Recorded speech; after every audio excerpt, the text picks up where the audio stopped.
You have one property purchase. 1. And you have to choose between Sydney, Melbourne, and Brisbane. Which one wins for 2026 and beyond? This isn't going to be a soft answer. We're going to compare hard data, yields, growth, supply, migration, and give you a clear winner. Before we pick a winner, let's establish how we're judging. Property investment success comes down to 5 factors. Capital growth, how much the property appreciates over time. Rental yield, how much income it produces relative to its price. Affordability, how much capital you need to enter the market. Liquidity, how easy it is to sell when you need to. And lifestyle factors, because property is also where people live. We're going to score each of Sydney, Melbourne, and Brisbane across these 5 dimensions. By the end of this video you'll know not just which city is best overall, but which city is best for your specific situation. Let's start with the most expensive of the 3. Sydney. Median dwelling value sits above $1.3 million. Houses cross 1.6 million. Yields are punishingly low, typically 2.5% to 3% for houses, slightly higher for units. Sydney is the most expensive Australian capital city, and one of the most expensive cities in the world relative to local incomes. So why do investors keep buying here? 3 reasons. Capital growth has been extraordinary over the long term. Sydney property has consistently outperformed almost every other Australian market over 20 and 30-year windows. International migration overwhelmingly favours Sydney. And the supply of new land near the CBD is essentially zero, which underpins long-term scarcity. The downsides are equally clear. Affordability is broken. Cash flow is negative for almost any leveraged investor. Insurance and council costs are rising. And rate sensitivity is extreme. Sydney is the first market to feel any RBA move. Sydney scores high on capital growth and liquidity, low on yield and affordability. Melbourne. Median dwelling value sits around $820,000. Yields range from 3 to 4% depending on suburb and property type. Melbourne is the underperformer of the 3 over the last 5 years. Prices are roughly flat in real terms since 2017. So why include it? Because Melbourne has the deepest fundamentals of any Australian city. It receives the highest absolute number of international migrants. It has the largest student population. It has a diversified economy. And critically, it now offers genuine value. After years of stagnation, Melbourne property is starting to look cheap relative to its long-term trend and relative to Sydney and Brisbane. The downsides: Victorian land tax changes have spooked investors, oversupply in the apartment market persists, and population growth has been slower than projected. But contrarian investors looking for the next cycle's winner often find themselves in Melbourne. The city offers reasonable affordability, decent yields, deep liquidity, and the potential for genuine value capture. Melbourne scores moderate on every dimension, which is exactly why some investors love it. Brisbane. Median dwelling value around $920,000. Yields typically 3 to 4.5%.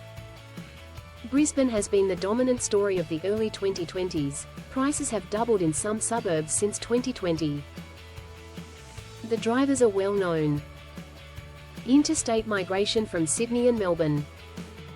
The 2032 Olympics announcement and the infrastructure spending that follows. Lifestyle appeal, warmer climate, larger blocks, beaches within reach. Brisbane has been the right answer for the last 5 years. But the question is whether it remains the right answer for the next 5. Prices have run hard. Yields have compressed. Affordability is no longer the standout feature it once was. New supply is coming online. The Olympic narrative is now fully priced in. That doesn't mean Brisbane is a bad buy. It means the easy money has been made. Going forward, Brisbane likely offers respectable but unspectacular returns. The Olympic infrastructure boom will support the market through 2032, but investors who buy expecting another doubling will likely be disappointed.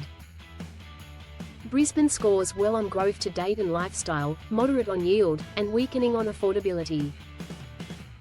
Now let's compare directly.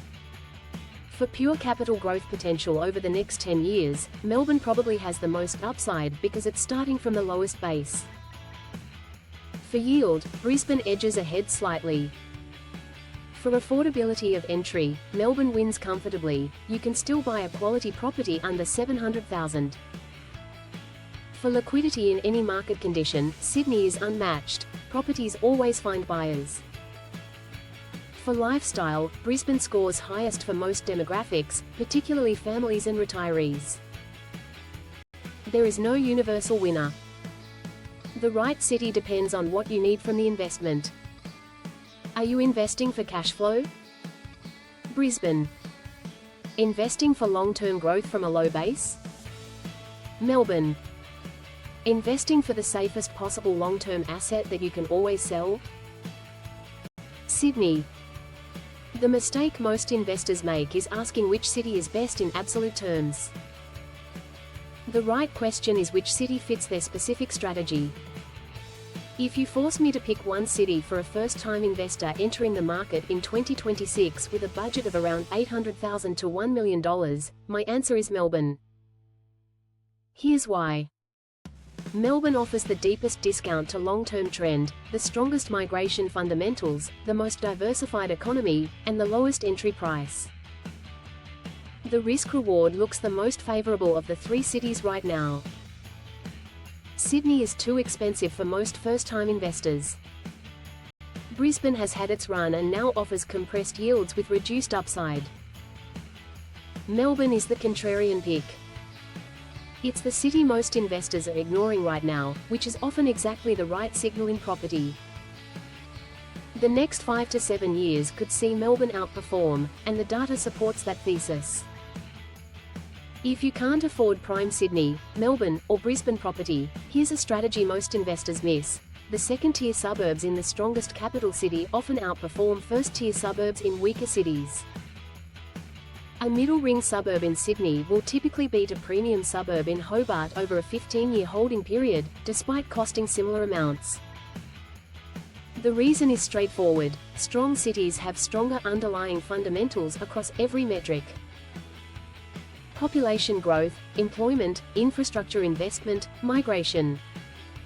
When you buy into a weak city, even the best parts of that city are still exposed to those weak fundamentals.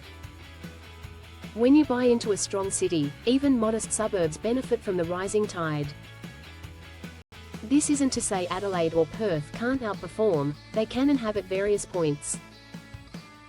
But the structural advantage of buying in strong cities is one of the most underrated principles in Australian property. One more dimension worth considering. The right city depends on whether you're buying as an investor or to live in. As an investor, Brisbane currently offers the best combination of yield, growth potential, and lifestyle appeal for tenants. As an owner-occupier, the calculation is different. Sydney makes sense if your work is in Sydney and you can afford it. Melbourne offers the best lifestyle value combination of the three for most demographics. Brisbane suits families and retirees. The mistake many people make is treating their home purchase as an investment first. It's not. Your home is a lifestyle asset that happens to appreciate. Your investment property is purely a wealth-building tool. Optimizing those two purchases with the same criteria leads to bad outcomes in both directions. One factor that almost no property analyst includes in their Sydney versus Melbourne versus Brisbane comparison: interest rate sensitivity. Sydney has the highest median mortgage size, which means Sydney is the most vulnerable city to any RBA rate increases. Melbourne is somewhat less sensitive. Brisbane, with its lower median prices, is the least sensitive of the three. In any rising interest rate environment, this matters enormously. In falling rate environments, the opposite is true, Sydney benefits the most. So part of your city selection should reflect your view on where rates are heading over your holding period. If you expect rates to remain elevated or rise further, Brisbane's lower price points provide a real defensive advantage that doesn't show up in growth statistics. So that's Sydney, Melbourne, and Brisbane compared head-to-head. Each has strengths. Each has weaknesses. The right answer depends on your strategy, your budget, and your timeline.